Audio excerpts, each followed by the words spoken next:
యాదాద్రి భువనగిరి జిల్లా యాదగిరిగుట్టలో BRS BJP నాయకులు అధికార పార్టీ నేతల ఆగడాలపై ప్రశ్నిస్తే అక్రమ కేసులు బనాయించారంటూ ఆవేదన వ్యక్తం చేశారు.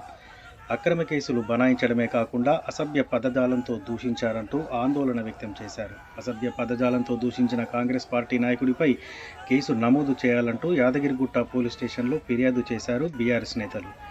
ర్యాలీగా వెళ్లి బస్టాండ్ ఎదురుగా బీజేపీ నేతలతో కలిసి ప్రధాన రహదారిపై బైఠాయించి నిరసన తెలిపారు.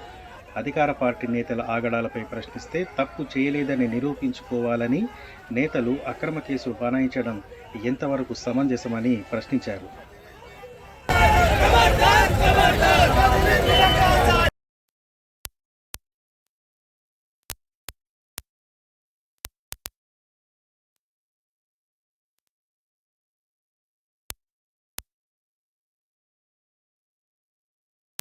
అంటే భుజాలు నడుపుకున్నట్టు మేము మొన్న ప్రెస్ మీట్ పెట్టి అవినీతి ఆరోపణలు మీ పైన చేసాం. డబ్బులు వసూలు చేసి వ్యాపారస్తుల దగ్గరని అది నిరూపించే దమ్ము లేక చాతక మమ్మల్ని అక్రమ కేసులు పెట్టించారు.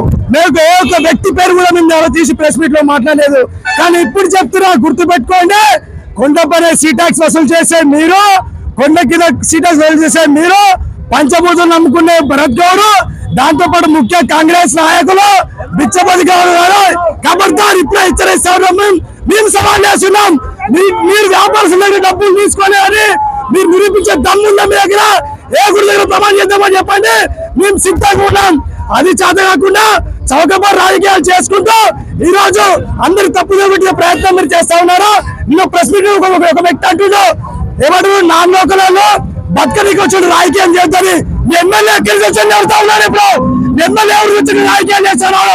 కావున రాజకీయ నాయకులు మీరు కాంగ్రెస్ నాయకులు ఒళ్ళు దగ్గర పెట్టుకుని మాట్లాడాలని ఈ సభలో హెచ్చరిస్తా ఉన్నాను. నాయకుల ఆగడాలు ఎక్కువై మరి కొబ్బరి బోండాల కాంచెల్లి డబ్బాల నుంచి హోటళ్ళు, అదేవిధంగా పెట్రోల్ పంపుల దగ్గర మామూలు వసూలు చేస్తారు. వీలైలే ట్యాక్సీ అంటే వీలైలే వేపిస్తున్నా ఈ ట్యాక్సీ మరి కాంగ్రెస్ నాయకులు చేస్తున్నారు. అసలు ఎమ్మెల్యే గారికి తెలుసా తెలియాలా అనే విషయం కూడా మేము ప్రెస్ మీట్లో క్షుణ్ణంగా వివరించినాం. మరి వివరించిన తర్వాత నిన్న కాంగ్రెస్ నాయకులు మరి మండల పార్టీ అధ్యక్షుడు అన్నప్పుడు యాదగిరిగుట్ట నియోజకవర్గం నేను జిల్లా నాయకుని కాబట్టి నేను ఖచ్చితంగా ఎక్కడేం జరుగుతుందో కూడా నేను విమర్శించే హక్కు మాకున్నది. దాని మీద కాంగ్రెస్ నాయకులు కొంతమంది, నువ్వు ఎక్కడి నుంచో బతుకొచ్చినావు, ఏ ఊరోని నువ్వు, ఇక్కడ వచ్చి నువ్వు ఎక్కువ చేస్తున్నావు, నీ బట్టలు ఇప్పించి కొడతాం అంటే రేవంత్ రెడ్డి గారు అదే విధంగా మాట్లాడుతున్నారు ముఖ్యమంత్రి కాబట్టి. కాంగ్రెస్ నాయకులకు కూడా అదే రకంగా మాట్లాడమని చెప్తుండా ఏందో మాకు తెలియదు. బట్టలకు అందరూ కూడా ఇప్పించి కొడతాం, మాకు కూడా దమ్ముంది. కానీ మేము నీ లెక్క హీనంగా మాట్లాడలేము. ఎందుకంటే మీ పరిస్థితులే అట్లా, మీ పద్ధతులే అవే కాబట్టి మీరు అట్లా మాట్లాడతారు. ఏ రోజు ఒక్కరోజు కూడా గుండెపల్లిలో ప్రెస్ మీట్ పెట్టి